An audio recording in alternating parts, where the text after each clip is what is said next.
Burrell College students are working to improve eye health in our rural communities. See how their research with Dr. Kristen Gosling could help detect vision problems earlier. There is help if you're looking to learn about ways to pay for medical school. We talked with Burrell College's Director of Financial Aid about scholarships and the support available for students.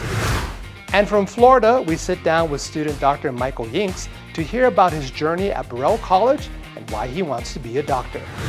From doctors and first responders to public health leaders, the Mesilla Valley celebrates its annual Healthcare Heroes. Highlights from the Chamber of Commerce Annual Healthcare Awards is coming up. Our students are researching the soil for fungus behind valley fever in southern New Mexico. Find out why their research is key. That story coming up. All that and much more. So let's get started.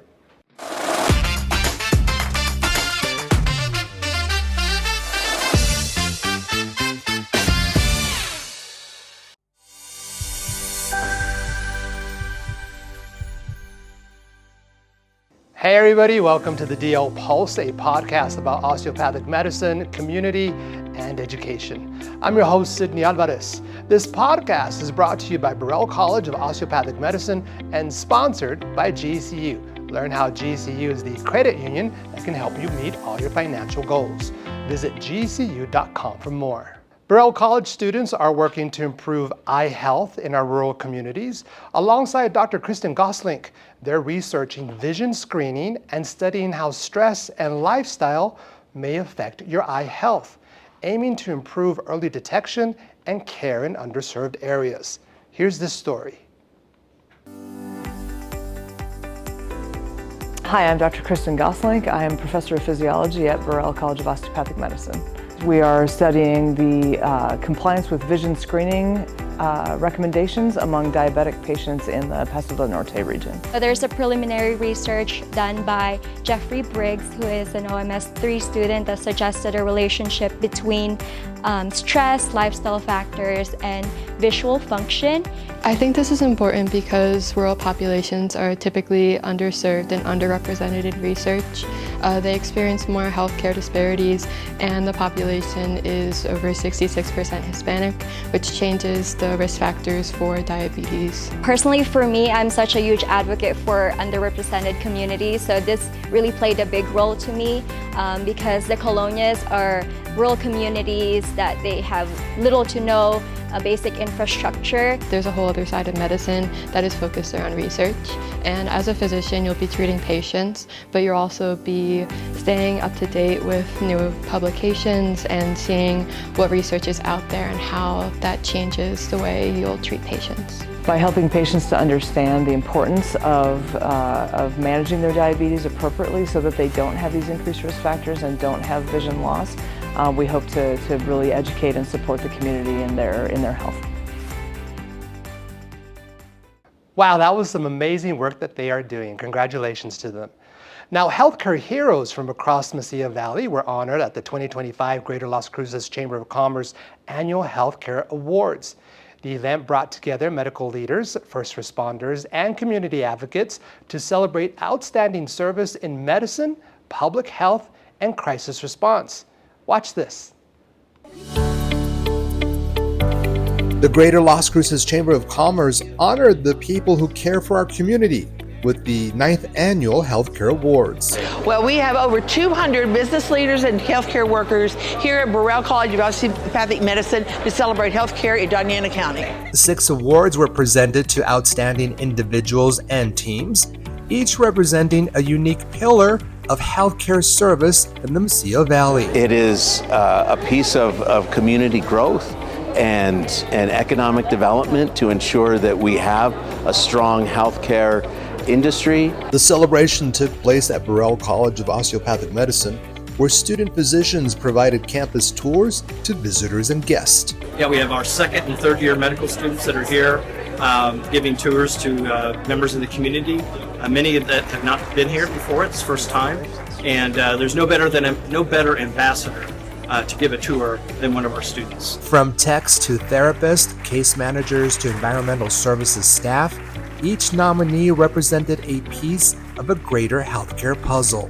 We have about 6 nominees in 6 different categories, and we are very pleased to be here and put them forward. They are outstanding workers in outstanding programs. It means a lot. The medical industry in any community is really, really important. We employ a lot of folks in town, and all of that is getting recognized, and I'm proud of the team because they embody all of that. The Crisis Response Award was given to Paul Ford of the Las Cruces Fire Department for his leadership and life-saving response during recent public emergencies. I feel very thankful for the work that I get to do every day, being out there in the community, helping people. It's very rewarding work. Other categories included the Innovation Award, Impact Award, and the Emerging Leader Award, each recognizing creative, compassionate approaches to care. But the most emotional moment of the evening came when Dr. Luis Benevento received the Mayor's Legacy Award, a lifetime achievement honoring his dedicated service and community leadership. For more information, visit lascruces.org.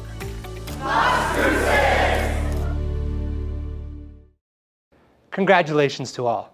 Now, one of Burrell College's newest student physicians is already focused on making a difference. Andres Villalobos at our Melbourne campus is preparing for a career in family medicine, shaped by his own experiences growing up. And now here at Burrell, he's building the skills to expand access to care and strengthening cultural understanding in the communities that need it most. Here's his story. My name is Andres Villalobos, and I am a student physician here at Burrell College of Osteopathic Medicine. I want to be a physician because it feels like that's been my calling my whole life.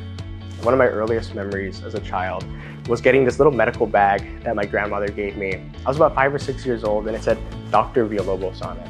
And for me, that was like the mustard seed, or what brought about this whole incredible journey. I want to become a family practice doctor, mainly because the majority of my life as a child was spent in rural portions of America. I call South Dakota home base, but also spent several years in rural portions of Arkansas and even Kansas. And during those times, I experienced 2 areas of need. One is the lack of cultural competency in those areas, and 2, the lack of access and proper access to healthcare. My goal as a future physician, an osteopathic physician, is to bridge those gaps, to be able to serve as not only a Hispanic leader, but also to connect the ability to bring people together from long distances. I chose Burrell because I knew that I wanted to partner with a school that was as focused as philanthropy as I am. I know the importance of rolling up my sleeves and getting involved with the community, and I knew Burrell had the exact same mission, a commitment to partnering with each one of their students to foster the next generation of physicians that are culturally competent and empathic in every aspect of medicine. Now, research here at Burrell College is a top priority in our curriculum. In fact, our students are researching the soil fungus behind valley fever in southern New Mexico. By testing soil and antibodies, our students are mapping valley fever's presence. Most samples are negative, which is a good sign, but their work shows continued research is key. Watch this story. Our research is focused on a soil fungus that causes a disease called valley fever, and we're interested in learning more and understanding more about the dynamics of that organism here in southern New Mexico and where it exists. We've been sampling soil at different areas around Las Cruces, just trying to see if we can find a fungus which can cause something that looks like pneumonia in people or bronchitis. We have found some evidence of its presence in soil, but it's not common. And so most of our samples are negative, which is a good thing for us overall, but we have found evidence of its presence. We believe it's important because there isn't a lot of study done on it, and there have been a good amount of antibodies that we've been able to test for. We have a third-year student, Enya, who's been testing for antibodies, so we know that it's highly active in the community, and it doesn't have many diagnoses. Having exposure to research, we believe, is really important for any medical student to experience during medical school. The scientific method, critical thinking, all of these are critical skills as a physician, whether you utilize research on a day-to-day basis in your career, going through that experience and having that exposure, we believe helps make our students better physicians. Well, it's time for our first break. There is help if you're looking to learn about ways to pay for medical school. We talk with Burrell College's Director of Financial Aid about scholarships and the support available for students. And from Florida, we sit down with student Dr. Michael Yingst to hear about his journey at Burrell College and why he wants to be a doctor.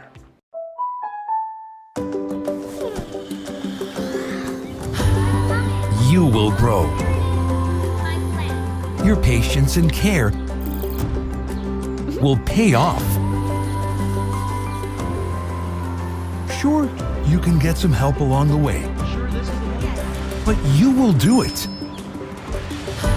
You will do it all, and we'll be with you to make it happen. Open a GECU savings account online now.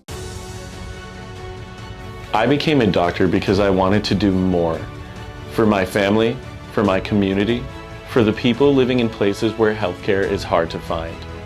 My parents built a life from the ground up. They taught me what hard work and sacrifice really mean. At Burrell College, I found more than just a medical education. I found purpose. Hands-on training, mentors who believed in me, and the chance to serve the communities that shaped me. Dr. Grant. Thank you so much. Congratulations. Thank you so much. Today, I'm an emergency medicine physician, right where I always wanted to be, on the front lines in my community, helping those who need it most. At Burrell College, you belong.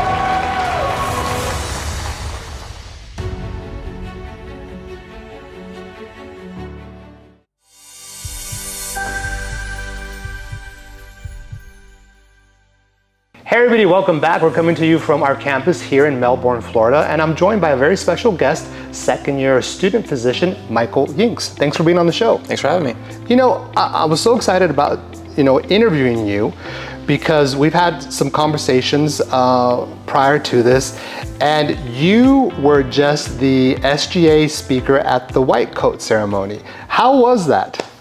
It was really interesting process. It was kind of weird staying in front of a whole new fresh class after having just been a first year myself. It was good though to kind of try to impart some of the knowledge that I had gained from that first year to try to hope to give them a little bit of a easier process coming up. It was just a little nerve-wracking, of course. Sure. You're sitting in front of a whole bunch of new students that you're going to see every day on campus for the next year. But you were there. Yes. And now, as you mentioned, you're sharing a little bit about your process.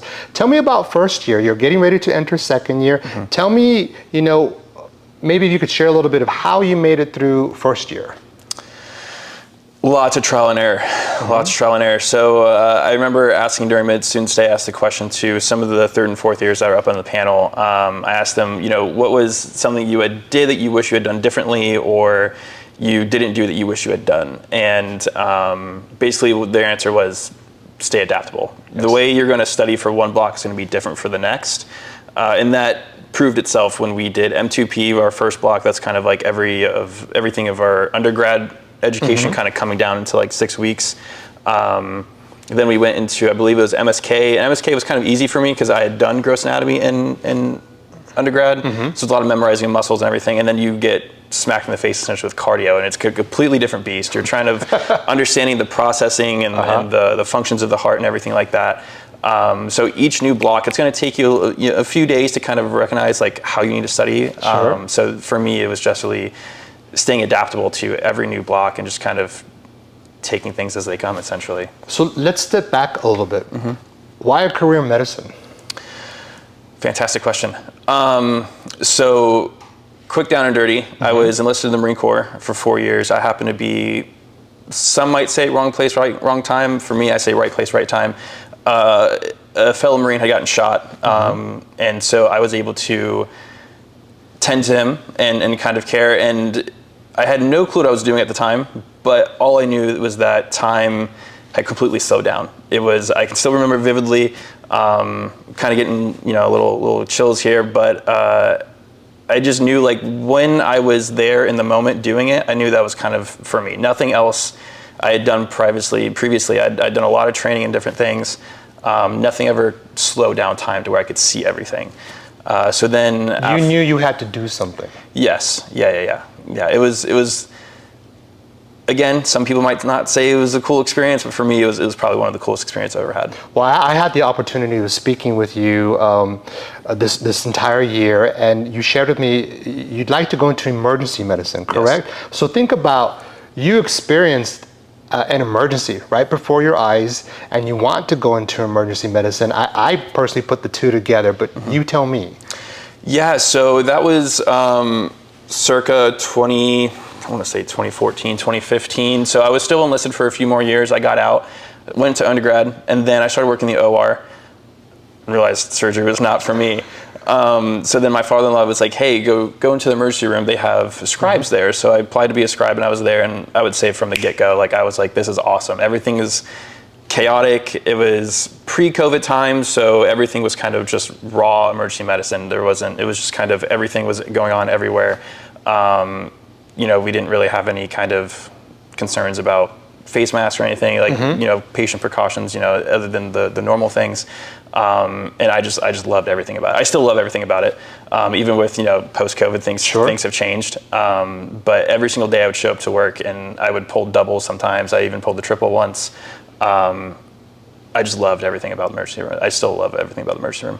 So let's talk about med school itself, right? It takes a commitment. Your study habits have to change. You have to have a very solid personal foundation. Tell me how you got through your first year. Yeah, so lots of adapting. I would use, of course, the material that Burrell provides us, being lectures, Luxuria, the different kind of third-party associated programs that they provide for us to kind of give us additional modules to kind of understand things a little bit better. Lots of flashcards, lots of flashcards.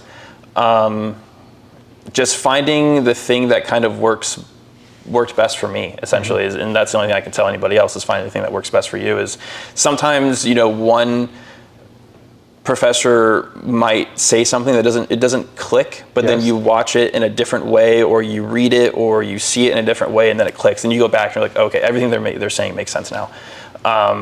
So you have the educational component, but you also have a very strong family foundation. Yes. Tell me about that. They were there for you. Yes. They're still there for you, I should say. Yes. So I live in St. Augustine's, where my wife and I have a home. I live for the week, essentially, down here in Melbourne with her aunt and uncle. They're kind enough to give me I call it my Harry Potter room. It's kind of like down around the corner, away from everything. Underneath the stairs? Yeah, there actually is a room underneath the stairs, but I don't live there. So my wife and I she is now just over 20 months old. I have a daughter. Congratulations. Thank you. Yeah, my wife has been incredibly supportive, especially not only in supporting me in my journey during this, but also keeping me in contact with my daughter, like doing FaceTime, like so I can see her every day. Having that right balance, right? Yeah, and it's tough to strike that balance of, especially having the additional role of being present here, and I probably devote a little bit too much time to that. But finding the right balance between the roles and responsibilities I have as, SGA president, as a student first and foremost, and then a family, a husband and a father, which should be as equal as being a student. So they've given me the time that we're wrapping up on time. I got two questions for you. First one is, why Burrell? Why'd you pick Burrell? So Burrell, I liked the mission statement, being at the time, Melbourne's campus was brand new. So the mission was in the Southwest, and it was increasing physician diversity and numbers in the Southwest. And helping the underserved. Of course, yes. And I assumed they were going to be applying the same thing here in Florida in the Southeast. So I was like, makes sense, it's what I'm into. And of course, it's here in Melbourne. Like my wife's aunt and uncle live here, so family's here, not too far away from home, but it's close enough. And then I went through the admitted process, and the interview day was great. It didn't really feel like an interview. It was just kind of like talking to another person. And then from there, it was just kind of like, yeah, this is kind of, everything was just driving. Like everything was just cool. Burrell was Yeah, everything. Everyone I just talked to. Just school for me. Yeah. All right, I want you to do me a huge favor. Sure. I want you to look at this camera. I want you to look at your camera, and I want you to share your personal advice to either incoming students or current first-year students about med school. Anything that you can share with them to maybe help them along. What would you say? Go ahead. I would say slow down. Take your time. You're going to get caught up in a whole bunch of different things. It's going to go by way faster than you think it will. You're going to be searching for second year. You're going to be yearning for third year. Just take it slow. Take it day by day and try to do the best you can. You're going to have some slips. It's okay. Just get back up and keep going. Perfect. Michael, thank you so much for your time. We really appreciate it, and we'll be right back. There is help if you're looking to learn about ways to pay for medical school. We talked with Burrell College's Director of Financial Aid about scholarships and the support available for students. That story coming up. I became a doctor because I wanted to do more for the people living in places where healthcare is hard to find. My parents taught me what hard work and sacrifice really mean. At Burrell College, I found more than just a medical education. I found purpose. Today, I'm an emergency medicine physician on the front lines in my community, helping those who need it most. At Burrell College, you belong.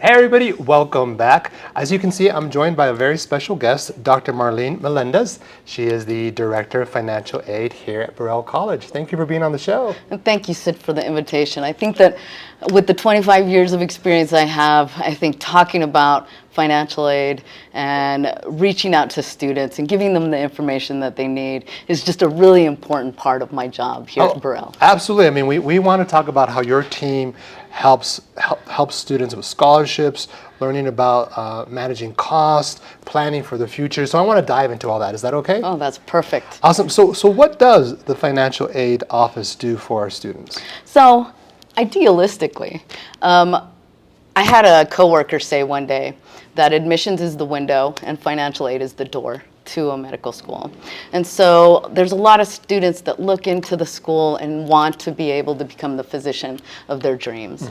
But some students need assistance in getting there, and some students don't have the financial support that they need to move forward into those pathways. So my office would support that, right, by giving them the information they need, supporting the opportunities that exist out there that they're able to touch, explain information in detail so that they are working from a very transparent place when they're talking about their finances and we're talking about financial literacy. And that's very important because the information is there. Sometimes it's how to maneuver through it, how to find it, how to submit the right documentation. Right, pragmatically, what the Financial Aid Office does is help them complete FAFSAs, documentation. Maybe they're applying for a scholarship and there's a document that needs to be completed.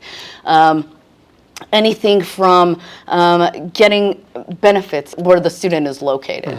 So it's really important that when a student thinks about the Office of Financial Aid, that they really understand that they're coming from a subjective point of view, right? Every student has a different situation when they're coming into the Financial Aid Office. So we really want to talk to you. We really want to understand where you're coming from. And we really want to be able to provide the information that's going to make medical school accessible for you or for the student. So you brought up scholarships. Yes. What scholarships are available and how can students apply? So let me pretext this because it's really important for students in their incoming year to understand that that first year, it's really difficult sometimes when a student is exploring to find scholarships for their M1 years. But I don't want students to lose hope because scholarships are available every year that a student goes to school. It's just that, again, you have to find the opportunities, you have to find the links, you have to pay attention to the deadlines that exist. So scholarships are both external and internal. We at Burrell College of Osteopathic Medicine have internal scholarships that students can apply for. So we have an application, we announce that application every year, we have a deadline for that application, we have a priority deadline for that application. Those scholarships are funded at different levels, and it depends on the funding every year, how much students are awarded. There's also external scholarships that Yes, I was about to say, for. I mean, you just don't have to look internally. Right, right. And students want to keep applying for as many scholarships as they possibly can.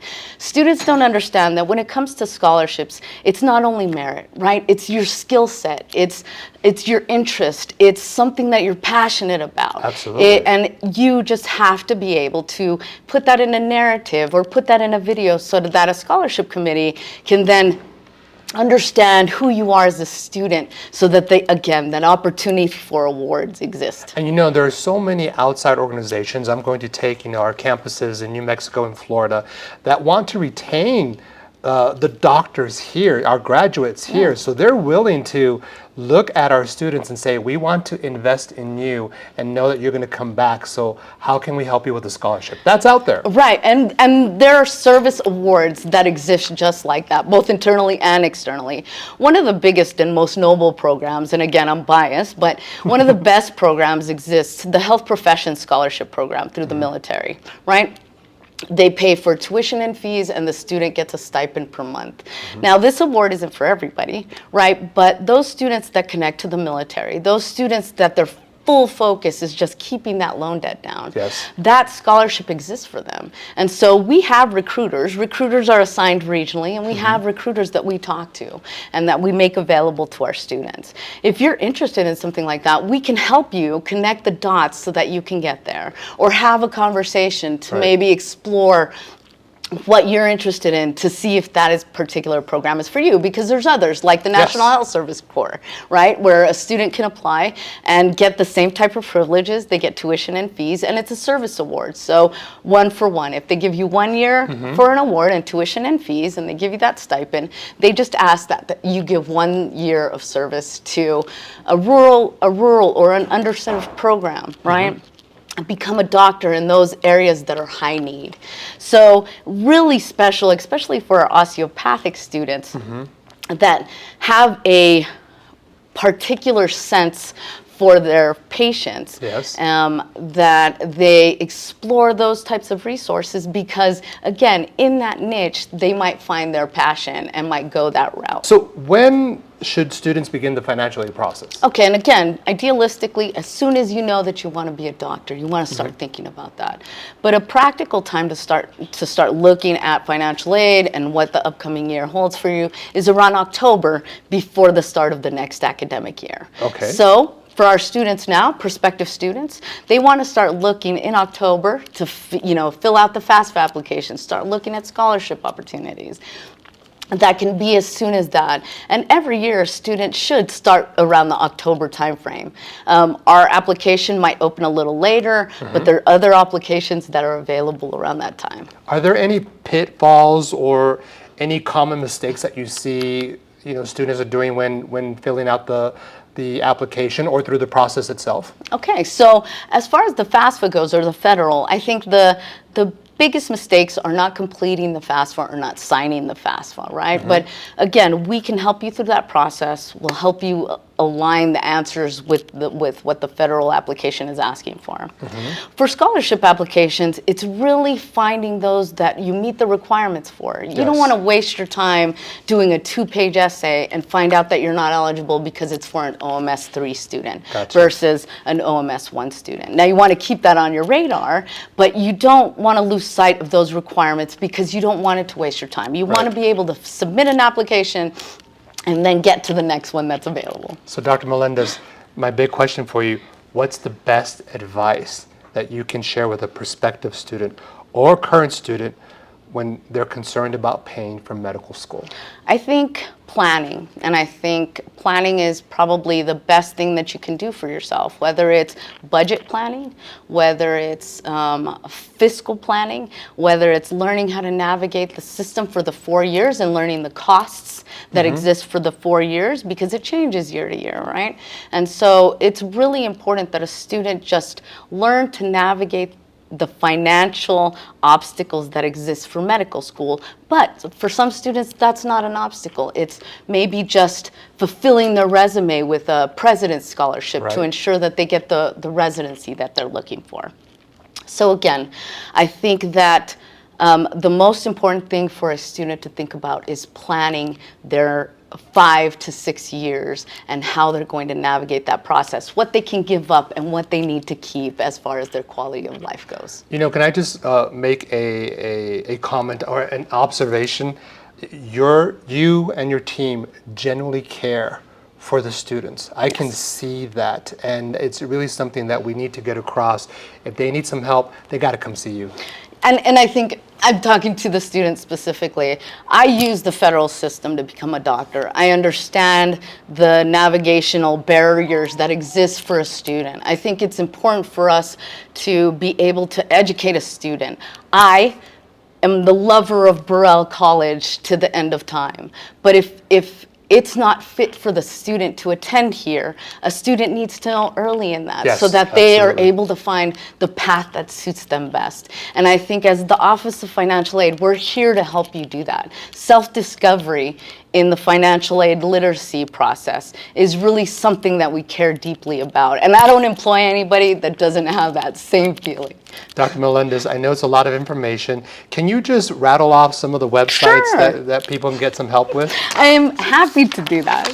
And please understand that I'm giving you these websites, but I want you to contact our office. I want you to go on our website and look at the resources that we have. Maybe you don't like looking at websites. You just want to call somebody and have them rattle off the websites to you and give you the details. Again, we are there to help the student navigate the process so that they can reach their passion of becoming a physician. So I know we have a full screen Alrighty. up right now, and so what are some of those websites? Some of those, it's the Office of Financial Aid, which is our landing page at the Burrell College of Osteopathic Medicine. Along with our financial aid manual, we've put something very comprehensive together in reference to the subjects that students are most concerned about. Another thing is our scholarships and loan programs. It's not only our institutional scholarships that exist, but external scholarships that exist that we're very proud to sort of publicize and make available to our students. The Medicine and Military Scholarship website, again, different branches, different requirements, but all important. American Osteopathic Foundation. The American Osteopathic Foundation is a great supporter of osteopathic medical schools. They have scholarships and grants available even into residency, even into physicianhood. Another one is the AAMC database. I think it's a wonderful place for students that are sort of looking for something that belongs in their hometown. They're looking for a scholarship in Louisiana because that's their hometown and they want to go back to that. So there are so many resources available, but please let us know because we're happy to help you. Dr. Melendez, that was a lot of information. Thank you so much. So useful. Can we close out the show together? Yes, I would love to. Thank you, Sid. Awesome. Well, that's our show. If you have any questions or concern about the program, you can send us an email. Our email is communications@burrell.edu. We'd love to hear from you. You can also reach us on our social platforms. Our handle is @Burrell College. I'm Sidney Alvarez, joined by Dr. Melendez. Thanks for watching, and until next time.